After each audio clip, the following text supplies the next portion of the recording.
सिक्कों की थैली की कहानी।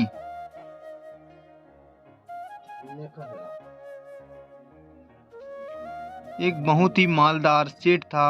उसके पास कई सारी दौलत थी, लेकिन वह बहुत कंजूस था। उसे सारे गांव में लोग महाकंजूस के नाम से जानते थे।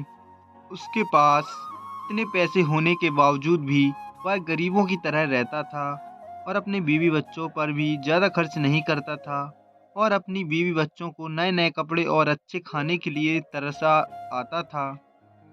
और उसी के घर के बगल में ही एक कल्लू मल रहता था। कल्लू मल एक मजदूर था, लेकिन वह एकदम बादशाहों जैसी जिंदगी जीता था। जितने भी उसके पास पैसे आते थे, वह अपने लिए और अपने बच्चों के लिए नए नए कपड़े सिलवाता था। रोज उसके घर पर हलवा पूरी और नए नए पकवान बनते थे और वह पूरे पत्नी कमाई अपने बीवी बच्चे और खुद के खर्चे पर उड़ा देता था। अमीर सेठ के बच्चे उन्हें देखकर लाल जाते थे और यह सोचते थे कि यह गरीब होने के बावजूद भी बादशाहों की ज़िंदगी जीता है, लेकिन हमारे बाप के पास इतने पैसे होने के बावजूद भी हम गरीबों की ज़िंदगी जीते हैं। एक दिन सेठ का एक बड़ा बेटा इसमें अपने बाप के पास गया और कहा कि हमारे पास इतने पैसे हैं होने के बावजूद भी हम गरीबों की तरह ज़िंदगी जीते हैं। और वह देखो, कल्लू मल इतना गरीब होने के बावजूद भी नए नए कपड़े पहनाता है और अच्छे अच्छे खाने खाता है।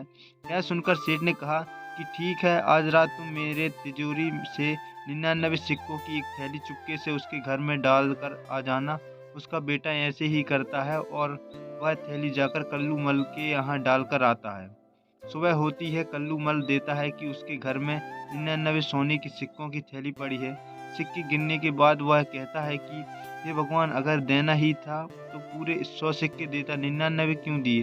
अब वह सोचता है कि क्यों ना मैं इनको 100 सिक्कों में बदल दूं और इसमें एक सिक्का और डाल दूं, और पूरे 100 सिक्के होने के लिए वह दिन भर मेहनत करता है और उस सब सिक्के पर कर लेता है, लेकिन वह घर में पकवान नहीं बनाता। फिर वह सोचता है क्यों ना मैं इसे 101 सिक्के कर लूँ। फिर ऐसे ही चलता है, 101 सिक्के, 102 सिक्के, 110 सिक्के, 200 सिक्के। लेकिन इस चक्कर में अब वो अपने परिवार पर खर्च करना बंद कर देता है और उन्हें नए कपड़े भी लाकर नहीं देता है और अच्छा अच्छा खाना भी नहीं बनाता है और खुद गरीबों की तरह रहता है।